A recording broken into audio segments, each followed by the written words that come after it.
Okay, well, let's jump into our next extract. We're going to move along here, and then because we've got about 15 minutes to wrap this extract up.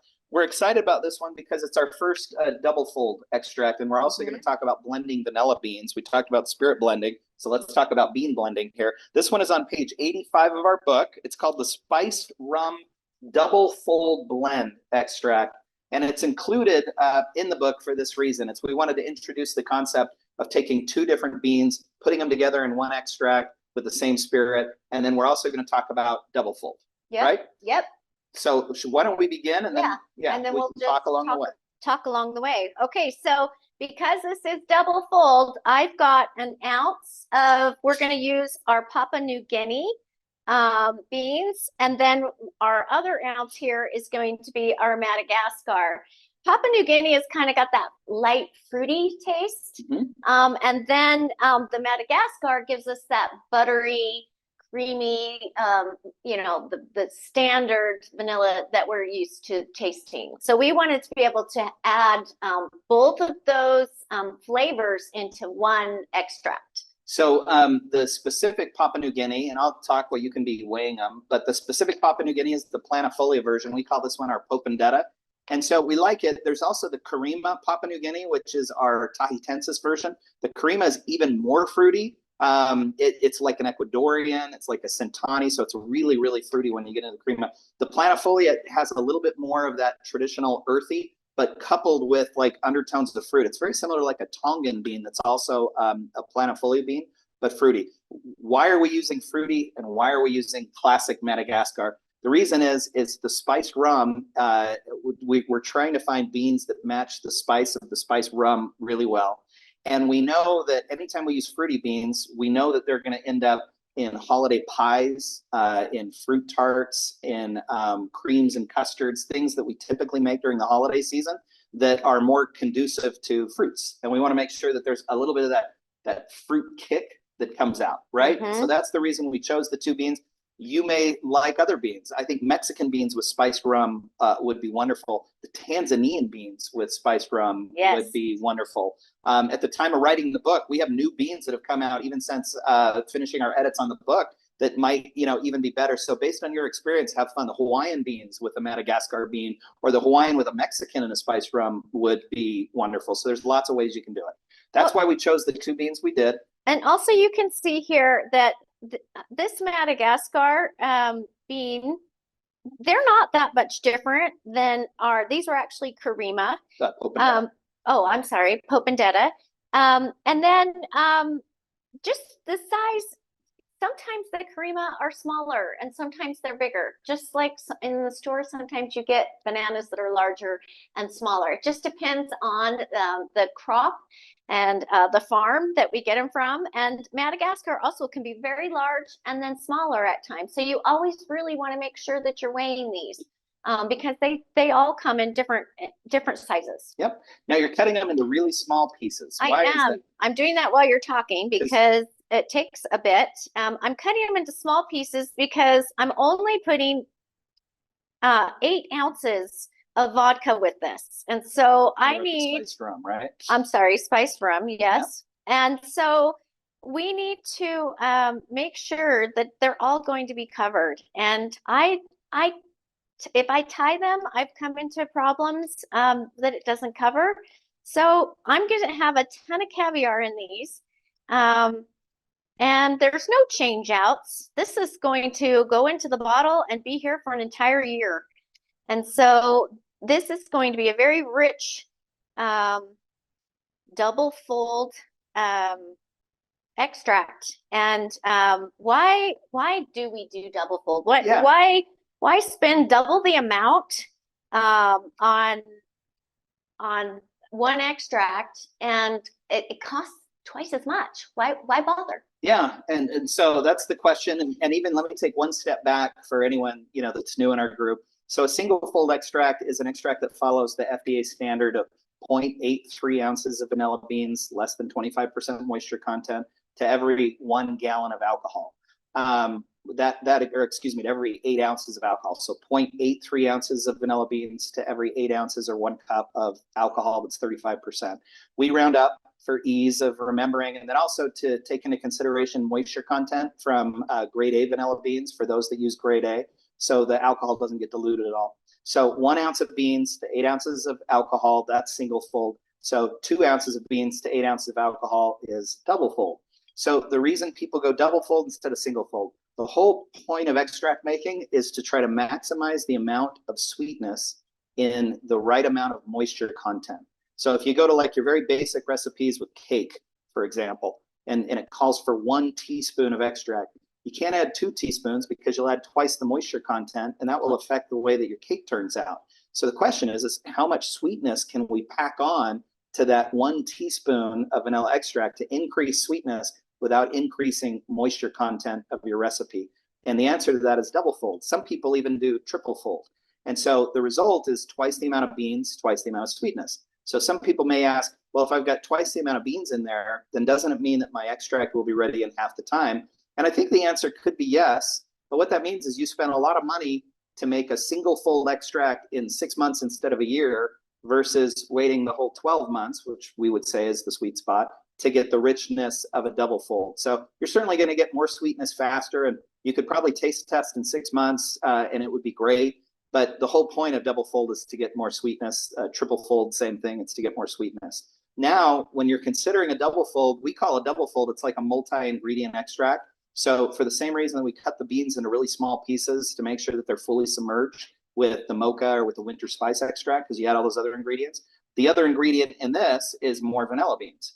And so we cut them into really, really small pieces to make sure that when we pour in just that 8 ounces of spirits, that they're fully submerged. So you need to do some planning on your bottle size just to make sure you're giving yourself enough room for the extra ingredients, the extra vanilla beans, and making sure that they're fully submerged. So in our case, we like this one, the flask, because it's kind of wide but narrow, so the spirit rises quickly. So maybe we show that under the camera if Did wants to switch over. Many of you have seen it's just a traditional 8.5 ounce flask, but it's wide and it's narrow.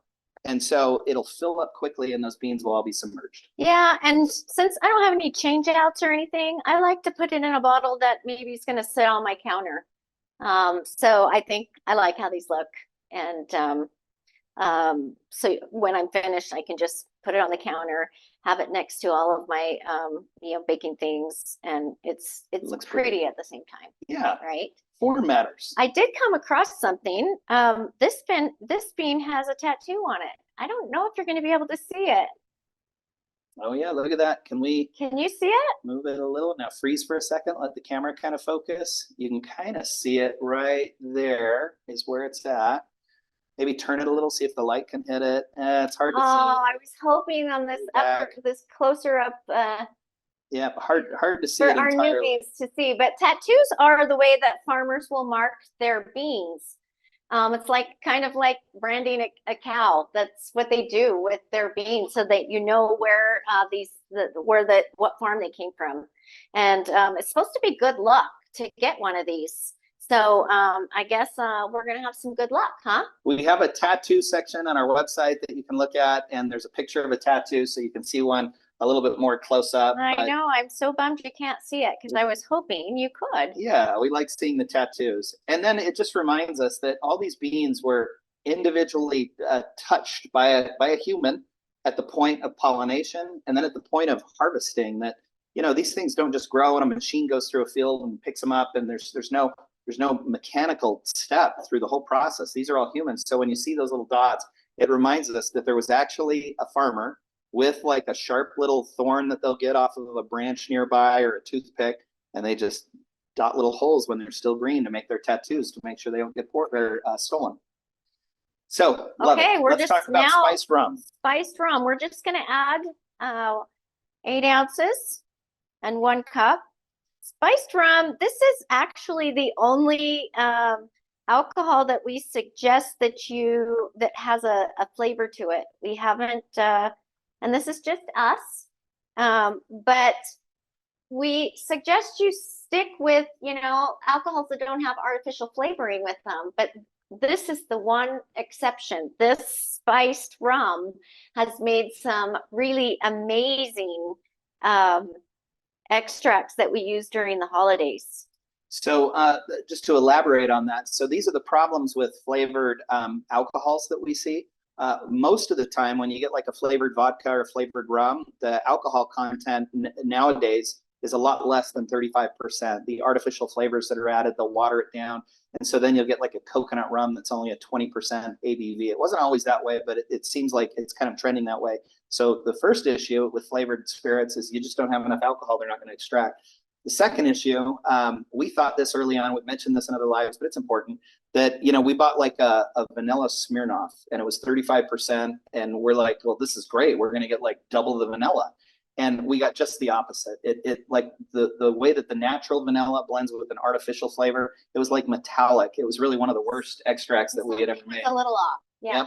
Yep. We tried doing it with the coconut rum, and it didn't turn out well. And we thought that it would. We actually had something once on our site where we were trying with the coconut rum, but then in the live when we actually did the taste test, it turned out not good at all. And so we're not fans of any artificial flavor except for a spice rum, and specifically the Kraken. It has been a really, really good spice rum. And then Captain Morgan, they even have a Madagascar. They use real Madagascar vanillas in their spice.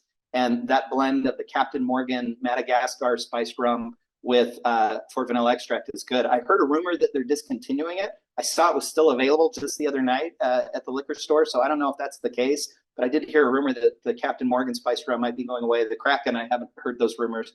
But this extract, what do we use it for? Because the spiced rum, this is like holidays, right? It's another one, and it should be close ready this coming holiday season, so we can use it. But I love to put it in my French toast during that time of year. It just adds like a little extra kick to your French toast. And then, oh my goodness, all of your different like apple pie. It's wonderful in apple pie.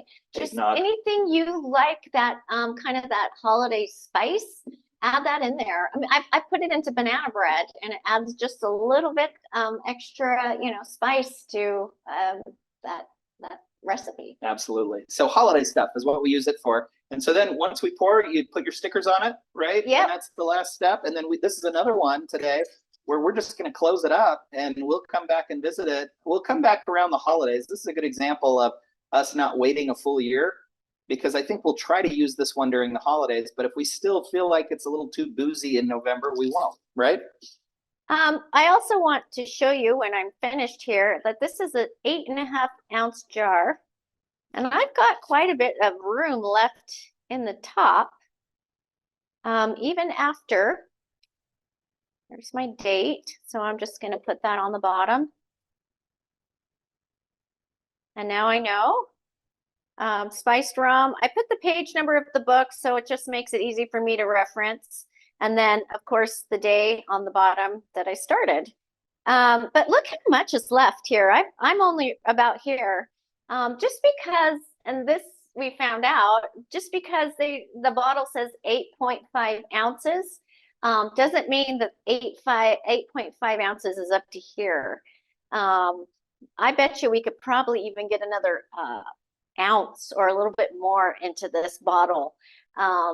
Bottle manufacturers, it says 8.5 ounces, but they have a minimum volume size that they have to claim, and what they're worried about is that it's ever less. It always has to be more than. So typically when you're buying a 250 milliliter bottle or an 8.5 ounce bottle, it's going to hold more than what it says in the marketing. And that's the reason that, and we mentioned this in a previous live, it's really important that you always measure your spirit. Yes. And you don't just trust the bottle, because as this one, you still have that much room, and that's with double fold vanilla beans. Yeah. So there's been tons of spirit displacement. With a single fold, it actually would be even a little bit further down because of the extra space from that particular manufacturer. Yeah. Which we learned, and we learned it, the hard way. We had filled it because it was an 8.5 ounce bottle, and then we went and tasted it, and it was like a little diluted. We weren't getting the taste that we wanted, and so as we researched it, we started measuring it. That's what we found.